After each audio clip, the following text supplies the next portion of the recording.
समझाते हैं कि वो कौन कौन सी सीटें हैं जिन पर उपचुनाव होने वाले हैं। तो अयोध्या की मिल्कीपुर सीट पर उपचुनाव होगा। आपको याद होगा कि अयोध्या फैजाबाद की जो सीट है वो काफी हॉट सीट रही। अंबेडकर नगर के कटहरी सीट पर भी उपचुनाव होगा। इसके अलावा 10 सीटों में से और कौन सी सीटें हैं, मुरादाबाद के कुंदर की सीट पर भी उपचुनाव होना है। तो ये हम आपको ग्राफिक्स के जरिए बता रहे हैं। अलीगढ़ की खैर सीट पर भी उपचुनाव होगा। ये विधानसभा की सीटें हैं जिन पर उपचुनाव होना है। गाजियाबाद सदर, फूलपुर और सीसामऊ में उपचुनाव होना है। इसके अलावा मुजफ्फरनगर की मीरापुर में भी उपचुनाव होने वाला है। मिर्जापुर की मछवा सीट पर भी उपचुनाव होगा। तो ये वो एक एक कर हम आपको सीटें बता रहे हैं जिन पर चुनावी दंगल देखने को मिलने वाला है। आप देख रहे थे यूपी की किन किन सीटों पर उपचुनाव होने हैं। इंडिया न्यूज की टीम लगातार ग्राउंड जीरो पर मौजूद है। इंडिया न्यूज की टीम मैनपुरी की सीट पर पहुंची, करहल विधानसभा सीट पर। आपको ये बताएं कि करहल से साल 2022 में समाजवादी पार्टी के मुखिया यानी अखिलेश यादव ने चुनाव लड़ा था। बीजेपी ने उनके सामने मंत्री एसपी सिंह बघेल को चुनावी मैदान में उतारा था। एसपी सिंह बघेल कभी मुलायम सिंह के सुरक्षा अधिकारी भी हुआ करते थे। राजनीति का कहरा उन्होंने मुलायम से ही सीखा था। बेटे और शिष्य की लड़ाई में करहल की जनता ने अपना प्यार बेटे पर ही बनाए रखा। यहां पर जातीय समीकरण की बात की जाए तो यादव वोट सबसे ज्यादा अहम है। करीब 1,25,00,000 वोटर्स हैं जो कि यादव समाज से आते हैं। एसपी सिंह बघेल क्षत्रिय, एससी, मुस्लिम, ब्राह्मण, लोधी और वैश्य वोटर्स भी हैं, लेकिन सबसे ज्यादा जो तादाद है वो यहां पर यादव वोटर्स की है। मैनपुरी की करहल विधानसभा सीट पर 2002 के बाद से लगातार 22 साल तक समाजवादी पार्टी का सीट पर कब्जा रहा। अब की बार करहल विधानसभा सीट पर कमल खिलेगा या फिर सपा की साइकिल की रफ्तार देखने को मिलेगी, ये जनता का मूड तय करेगा। इसको लेकर उपचुनाव में अपना विधायक चुनेगी। देखिए इंडिया न्यूज संवाददाता सत्येंद्र तिवारी की खास रिपोर्ट। उत्तर प्रदेश की 10 विधानसभा सीटों पर उपचुनाव होना है। उसमें से एक जनपद मैनपुरी की करहल विधानसभा सीट पर भी उपचुनाव होना है। अखिलेश यादव के कन्नौज से सांसद बनने के बाद करहल विधानसभा सीट खाली हो गई है। उसको लेकर उपचुनाव होना है। दोनों राजनीतिक पार्टियों ने जनता से मिलना शुरू कर दिया है। 2002 में भाजपा प्रत्याशी सोबरन सिंह यादव ने करहल विधानसभा सीट पर कमल खिलाया था। उसके बाद समाजवादी पार्टी में शामिल हो गए थे। 22 साल से लगातार करहल विधानसभा सीट पर समाजवादी पार्टी का कब्जा है। देखना यह होगा कि अब जो करहल में उपचुनाव होना है उसमें जनता किसके सर पर ताज पहनाएगी और लखनऊ तक का रास्ता दिखाएगी। हमारे बीच कुछ लोग मौजूद हैं, उनसे हम बात करेंगे कि किस मुद्दों को लेकर अब की बार करहल विधानसभा सीट पर चुनाव होना है। क्या नाम है आपका? योगेश कुमार। किन मुद्दों को लेकर वोट देंगे? भाजपा को। क्या मुद्दे रहेंगे भाजपा मुद्दे कहाँ है? भाजपा में राशन मिल रहा, सिलेंडर मिल रहा, आवास मिल रहे, लेटरिन मिल रही, और का मुद्दा है? के? इसको हटके और क्या यह कहता समाजवादी पार्टी का सीट पर कब्जा है। अब की बार बदलाव होगा क्या, फिर से साइकिल दौड़ी? बिल्कुल बदलाव हुई है। इनका साफ तौर से कहना है कि राशन मिल रहा है, शौचालय मिल चुका है, कोई खास मुद्दा नहीं है। और भी हम लोगों से बात करेंगे। क्या नाम है आपका? विनोद कुमार। किन मुद्दों को लेकर अब की बार वोट देंगे? बीजेपी को वोट देंगे। क्या मुद्दे रहेंगे? मुद्दे सुरक्षा के रहेंगे और बीजेपी में रह के सुरक्षा है, गुंडागर्दी खत्म है, गुंडागर्दी नहीं है। सपा में गुंडागर्दी थी, इसलिए मतलब बीजेपी को वोट करेंगे। अब की बार बदलाव होगा या फिर से साइकिल दौड़ेगी? बदलाव होगा। इनका भी कहना है कि अब की बार करहल विधानसभा सीट पर बदलाव होगा। देखना ये होगा, समय आएगा, जनता किसके पक्ष में वोट करेगी ये तो समय बताएगा। क्या नाम है आपका? रामू सागर। किन मुद्दों को लेकर अब की बार वोट करेंगे करहल में उपचुनाव होगा? जब से होश संभाला है तब से कई बार चुनाव हो चुके। हर नेताओं का, हर पार्टियों का कहना एक ही होता है, हवा भाई फायर होते हैं, जमीनी स्तर पर कोई काम नहीं होता है। आज भी गांव की हालत जैसे तब थी तैसे ही अब है। गांव और समाज का सुधार इन लैट्रिन से और ये आवासों से नहीं होगी। बड़े भाई साहब अभी कह रहे थे कि गुंडागर्दी से मुक्ति, तो गुंडागर्दी की मुक्ति की बात करी जाए तो ऐसी समाज की महिला परम आदरणीय बहन जी मायावती जो चार बार मुख्यमंत्री रही, उन्होंने गुंडागर्दी पे ऐसी लगाम लगाई थी, जो गुंडे थे वो कंडे बीनने का काम कर रहे थे। लेकिन कहीं न कहीं उनकी नीतियाँ खराब रहीं कि जनता का माइंड बदला, कि उनको मौका नहीं मिला। अब बारी आई है उत्तर प्रदेश के चुनाव की फिर दोबारा से, तो यहाँ पे कभी भी विकास के नाम पे चुनाव नहीं होता, जातिगत आधार पे चुनाव होता है और यादव बाहुल क्षेत्र है। लेकिन अगर जनता चाहे तो ये जो बस सपा का गढ़ है, वो गढ़ भेदा जा सकता है और इतिहास गवाह है कि जो कभी नहीं हुआ वो कभी न कभी ज़रूर होता है। तो इस बार जनता का मन है कि कहीं न कहीं इस गढ़ को तोड़ा जाए और विकास के नाम पे वोट दिया जाए। अब प्रत्याशी कौन आता है, कौन पार्टी अच्छी प्रत्याशी को उतारती है, वो जनता के माइंड पे क्या नाम है आपका? मेरा नाम शीलेश कुमार कठेरिया और यहीं ग्राम फूलापुर का मूल निवासी हूँ और वित्त विहीन शिक्षक हूँ। किन मुद्दों को लेकर आप फिर वोट देंगे? सबसे ज़्यादा जो है बेरोज़गारी मुद्दा है और जो क्षेत्रीय विकास है उसको लेके अगर देखा जाए तो कहीं न कहीं वर्तमान सरकार जो है परिस्थितियों से सही नहीं गुज़र रही है।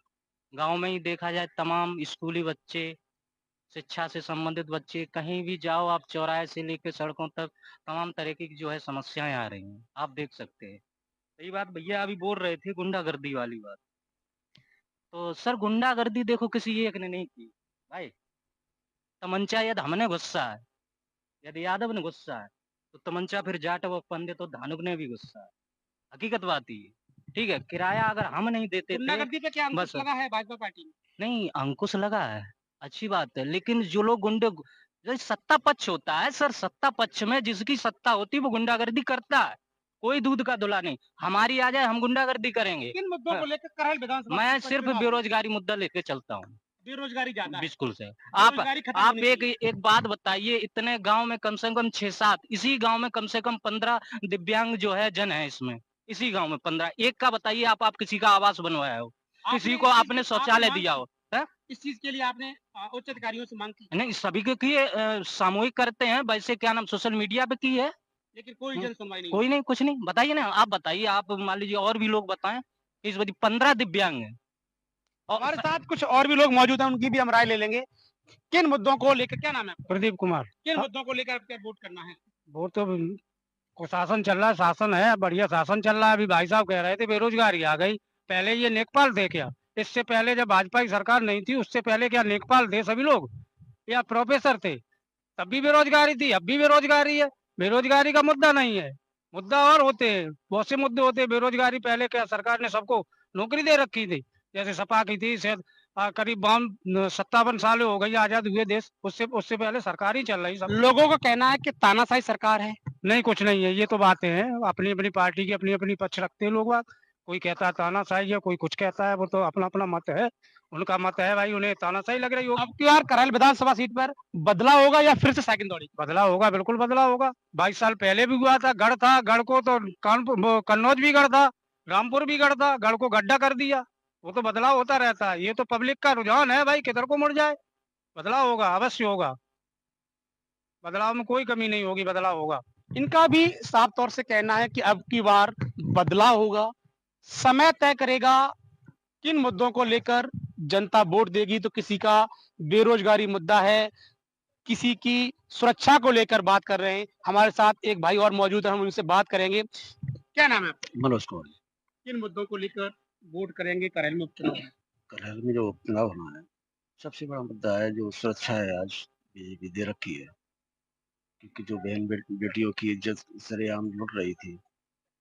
लगभग 22 साल से जो समाजवादी पार्टी की जो यहाँ पे परमानेंट सीट चल रही है, सबसे बड़ी यहाँ पे दिक्कत हो रही है कि ये गुंडागर्दी सबसे चरम सीमा को छू रखी थी। आज बीजेपी की जो सरकार आई है, उन्होंने इस पे बहुत बड़ा अंकुश कसा है। तो इसमें हमें सबसे बड़ी यही सहमत है। और तो बाकी लोग जो भी कह रहे हैं कि बेरोजगारी या ये सब कुछ, सबके मन की कोई भी सरकार आ जाए नहीं कर सकती है और नहीं कर पाएगी। लेकिन हमें आत्म सुरक्षा की ज़रूरत है, अपनी बहन-बेटियों की इज़्ज़त की ज़रूरत है। वो आज सुरक्षित है, इसलिए समाजवादी पार्टी में बहन बेटियां सुरक्षित नहीं थी क्या? बिल्कुल नहीं थी, बिल्कुल नहीं थी। आम दिन चौराहे पर ये चलता था कि बेटी पढ़ने जा रही है, रास्ते में पता चला उसके साथ कि किसी का अपहरण हो रहा है, किसी को दुनिया के वो चल रहे थे। आज बिल्कुल सुरक्षित है। इन भाई साहब का साफ तौर से कहना है कि समाजवादी पार्टी में बहन बेटियां सुरक्षित नहीं थी, बीजेपी में बहन बेटियां सुरक्षित हैं, पढ़ने जा रही हैं, सुरक्षित हैं। हमारे साथ एक किसान भाई हैं, उनसे भी हम बात करेंगे। आलू की खेती चल रही है, कैमरामैन के दिखाएंगे, बेचारे काम कर रहे हैं खेतों पर, और ऐसे में उनसे हम बात करेंगे कि अब की बार करहल विधानसभा सीट पर जो उपचुनाव होना है, उनको लेकर उनकी क्या राय है और किन मुद्दों पर वोट करेंगे। क्या नाम है आपका? आम प्रसाद आप किसान हैं, आलू पड़े हैं, जी। किन मुद्दों को लेकर अब क्या वोट देंगे? सही है, और क्या है, इसमें सही चल रहा है, हमारी सुरक्षा है, कहीं भी घूम सकते हैं रात बिरात, और क्या। लगातार समाजवादी पार्टी का सीट पर कब्जा है, क्या आपके अब बदलाव होगा या फिर से बदलाव होगा आपकी बार। लोग, आप किसानों को आलू का मूल्य नहीं मिल रहा है, क्या? नहीं, सही बिक रहा है, भाव से बिक रहा है, और क्या है, जो भाव है वो बिक रहा है। लेकिन सबसे बड़ी समस्या बस गायों की है, गायें ज़्यादा परेशान कर रही हैं। गायों का ज़्यादा वो तब है यहाँ, बहुत ज़्यादा। गाय से परेशान है, गायों से ज़्यादा परेशान है किसान। बाकी गुंडागर्दी पे अंकुश लग गया है। सब चीज़ पे बहुत बढ़िया, सरकार बहुत अच्छा काम कर रही है। भाई साहब का साफ तौर से कहना है कि गायों से परेशान है, सरकार बहुत अच्छी है, गुंडागर्दी खत्म हो गई है। अब देखना ये होगा कि करहल विधानसभा सीट की जनता किसके सर पर ताज पहनाने का काम करेगी, ये वक्त बताएगा। अभी तारीखों का ऐलान नहीं हुआ है। भारतीय जनता पार्टी हो या समाजवादी पार्टी हो, दोनों पार्टियां जनता के बीच जाना शुरू कर दिया है। दोनों ही पार्टियां अपनी अपनी जीत का दावा कर रही हैं। तो वहीं समाजवादी पार्टी का इस सीट पर कब्जा है। भारतीय जनता पार्टी के कद्दावर नेता अब की बार करहल विधानसभा सीट पर सेंग लगाने की कोशिश कर रहे हैं। उनका कहना है कि अब की बार करहल विधानसभा सीट पर कमल खिलेगा। कैमरामैन के साथ सत्यन तिवारी, इंडिया न्यूज, मैनपुरी। तो आपने मैनपुरी की करहल विधानसभा सीट की जनता का मूड भी जान लिया। अब आपको मुरादाबाद की कुंदरकी विधानसभा का गणित जरा समझा देते हैं। कुंदरकी विधानसभा का जातीय समीकरण की बात कर लें तो मुस्लिम मतदाताओं की संख्या यहां पर सबसे अधिक है। 2,25,000 मुस्लिम मतदाता हैं, जबकि अनुसूचित जातियां के करीब 65,000 मतदाता है। तो वही क्षत्रिय सैनी मतदाताओं की संख्या भी करीब करीब 30,000 के पार है, जबकि लोधी राजपूत करीब 20,000 और यादव मतदाता 15 के करीब है। यहां पर सबसे कम वोट यादवों का ही है। तो मुरादाबाद की कुंदरकी विधानसभा पर उपचुनाव की तैयारी जोरों शोरों पर है। कुंदरकी विधानसभा समाजवादी पार्टी का गढ़ मानी जाती है, लेकिन इस बार बीजेपी सपा के गढ़ में कमल खिलाने की पूरी कोशिश में लगी हुई है। सपा और बीजेपी विधायक लगातार उपचुनाव की तैयारियों में जुटे हैं, लेकिन जनता इस बार किसे चुनेगी, जनता का मूड क्या है, देखिए इंडिया न्यूज संवाददाता शहनवाज इलियास की ये रिपोर्ट। उत्तर प्रदेश की 10 सीटों पर उपचुनाव होना है। उपचुनाव की सरगर्मियां बेहद तेज हैं। उत्तर प्रदेश की 10 जिन सीटों पर चुनाव होना है उसमें से एक कुंदरकी विधानसभा भी है। कुंदरकी विधानसभा पर चुनावी माहौल बेहद गर्म है, जगह जगह चुनाव की चर्चा हो रही है। और आज मैं कुंदरकी विधानसभा पर यहाँ लोगों के साथ चौपाल करने के लिए आया हूँ। लोगों से बात करेंगे कि आखिर कुंदरकी की जनता क्या चाहती है और लोगों की मांगे क्या है और किन किन चीजों की कुंदरकी को जरूरत है। तो यहाँ बड़ी संख्या में मेरे साथ लोग हैं, यहाँ से शुरू करते हैं, बात करेंगे लोगों से कि आखिर कुंदरकी के मुद्दे क्या हैं और कुंदरकी क्या चाहती है। क्या नाम है सर आपका?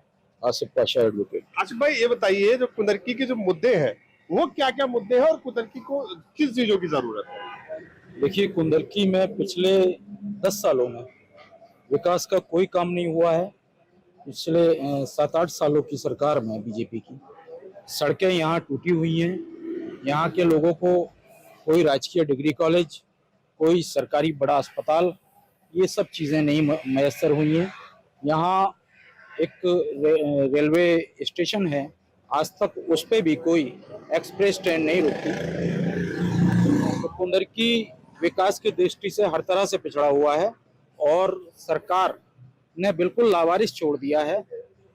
कुंदरकी ऐसा है जैसे उत्तर प्रदेश के नक्शे में ही नहीं है। क्या माहौल है इस वक्त कुंदरकी का, क्योंकि चुनाव की जगह जगह चर्चाएं हो रही हैं?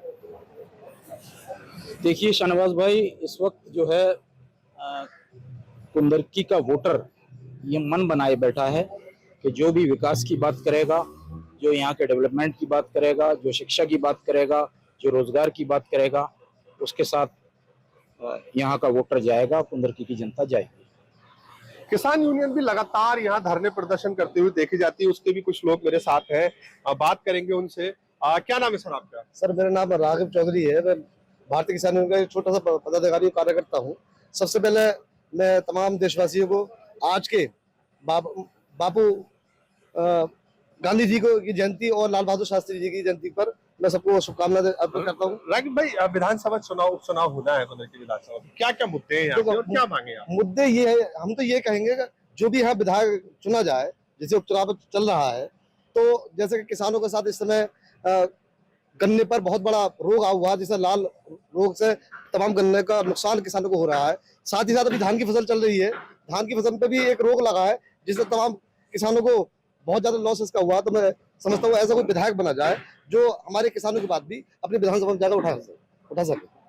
तो और भी लोग हैं, उनसे बात करेंगे। आपका नाम क्या है? परवेज अली नाम। परवेज भाई, आज चुनाव चल रहा है, तमाम नेता आज जो है वो कुंदरकी विधानसभा पर आ रहे हैं और चुनाव की तैयारी चल रही है। क्या लगता है आपको इस बार क्या होने वाला है और किन किन चीजों की कुंदरकी को जरूरत है? देखिए, जो विकास की बात जो आसिफ भाई ने अभी कही, वो बहुत सारे मुद्दे हैं कुंदरकी के, लेकिन ये जमीनी हकीकत कुछ और है। जैसे कि समाजवादी सरकार में एक अस्पताल बना था यहाँ पे, लेकिन आज तक उनमें अल्ट्रासाउंड एक्सरे की मशीन नहीं है। लगातार पूर्व विधायक जी ने मांग करी, उससे पहले भी लोग मांग कर रहे हैं, सामाजिक संगठन लगातार मुद्दों को उठा रहे हैं, तो उनकी जरूरत है। यहाँ पे भेदभाव की या इस तरीके से कोई लोगों तोड़ने जोड़ने की कोई जरूरत नहीं। जैसे लगातार समाजवादी पार्टी मुद्दा उठाती चली आ रही है कि लोगों के वोट काटे जा रहे हैं, तो वो तरीका सही नहीं है। ये समाजवादी का एक गढ़ है और यहाँ जिसे भी इंशाल्लाह समाजवादी का टिकट होगा, इंशाल्लाह भरपूर वोटों की जीत मिलेगी। और भी लोग हैं, उनसे बात करेंगे। आपका नाम क्या है? आमिर खान। आमिर, ये बताइए क्या यहाँ का माहौल है और किन किन पार्टियों के बीच में है टक्कर? देखिए माहौल क्या है, पहले तो मेरे जो बड़े भाई हैं सरासर सबसे बड़ा झूठ बोल दिया गया है। इन्होंने बोला 8 से 10 साल हो गए कोई विकास नहीं हुआ है। वो बड़े भाई बोल रहा है कि समाजवादी का गढ़ है। जब समाजवादी का गढ़ है तो पिछले सरकारें किसकी रही हैं? समाजवादी की रही हैं। और स्मार्ट सिटी यहाँ के पूरे मुरादाबाद मंडल में सब विधायक किसके हैं? समाजवादी के हैं। एक विधायक बीजेपी का है। मुरादाबाद आज स्मार्ट सिटी बन चुका है, बना है या नहीं? मिनी स्टेडियम 29 विधानसभा में पहली बार माननीय योगी जी ने घोषणा करके गए 2 तारीख को। अब ये देखिए, उसके बाद डिग्री कॉलेज के लिए भी योगी जी कह के गए। अब यहाँ पर आप जनता से इतना दूर करे जा रहा है कि यहाँ कोई विकास के नाम पे कुछ नहीं हो रहा है। आप जाके उस गरीब से पूछिए जिसके सर पर छत मिली है, वो कौन है? वो भी तो किसान है। कोई अमीर लश्करी को थोड़ी है या वो बहुत अच्छी फैमिली से थोड़ी है, अच्छी फैमिली से थोड़ी है, गरीब है, उसको छत मिली है, उससे आगे पूछिए वो क्या कह रहा है। तो जनता को बीजेपी से दूर नहीं करो। आपका गढ़ है, मानते हैं समाजवादी का, क्योंकि इससे पहले गुमराह किया और विधायकों ने, नेताओं ने, सब ने गुमराह किया है रख के विकास के नाम पे। सब क्या चाहते हैं आप? क्या होना चाहिए? चाहते ये है कि आप चुपचाप जो आप गुमराही है ये सब चीज छोड़िए और भाजपा का साथ बिल्कुल तहे दिल से दीजिए। जेन्युइन पार्टी है, घर घर जाके विकास करती है। आज के टाइम में कोई दलाली नहीं है, कोई विधायक की रिश्वत नहीं है, किसी को कुछ नहीं है। डायरेक्ट आपका काम होता है, कुछ नहीं होती सुनवाई, डायरेक्ट मुख्यमंत्री जी सुन। ये तो कह रहे हैं कि विकास हुआ है, आप कह रहे हैं विकास नहीं हुआ। जो भी विकास हुआ है वो सब जनता के सामने है, सब जनता सारा विकास देख रही है। डींगरपुर रोड को इतना वक्त हो गया, अब सिर्फ पत्थर लग गया है, इसके अलावा कुछ नहीं हुआ है। आप जाकर के देख सकते हैं, पत्थर जरूर उद्घाटन का लगा है, बाकी सड़क टूटी पड़ी है। इतने लंबे समय से अब सुध आई है सरकार को, जब उपचुनाव आया है, कि इस सड़क को ठीक किया जाए। और भी ग्रामीण सड़कें हैं, तमाम ग्रामीण सड़कों को आप देख सकते हैं। आप जलालपुर रोड को ले लीजिए, आप बगरौआ वाले आप गाजीपुर वाले रोड को ले लीजिए, या दूसरे और सारे रोड हैं जिन पर कोई काम नहीं हुआ है, टूटी पड़ी है। अभी हाल ही में दिनेश प्रताप सिंह आए थे मंत्री, उन्होंने तमाम सड़कों का शिलान्यास किया है, शिलान्यास कराया है। डींगरपुर रोड की स्थिति आप देख रहे हैं। 6.5 साल में जिस गवर्नमेंट से एक रास्ता ना पड़ा हो, वो भी 8 किलोमीटर का सिर्फ, तो आप हालात देख सकते हैं। विकास की बात कर रहे थे हमारे बड़े भाई, उनसे एक सवाल हमारा ये है कि कब यहाँ पर जो अस्पताल बना है, जो समाजवादी के दौर में बनाया गया था, उसमें आज तक ना ही तो कोई एक्सरा या अल्ट्रासाउंड या रेडियोलॉजिस्ट के कोई भी जो सीटी स्कैन MRI यहाँ पर हो सके। यहाँ पर ब्लॉक में लगभग 100 कुछ गाँवों का लगभग लगते हैं इस ब्लॉक के अंदर, तो उन लोगों को फायदा मिलेगा या नहीं मिलेगा? अब योगी जी ने एक काम और कर दिया है, कि झोला छाप डॉक्टरों को, जिन लोगों ने जो मसीहा बन के बैठे थे कोरोना काल में, उनकी क्या कहते हैं कि उन पर छापे मारो, ये करो वो करो। ये हालात आप देख सकते हैं कि ये सारे बड़े से बड़े डिग्री धारकों और बड़े बड़े उद्योगपतियों को ही फायदा पहुंचाना है। गरीब जनता इन लोगों से बहुत ज्यादा परेशान है।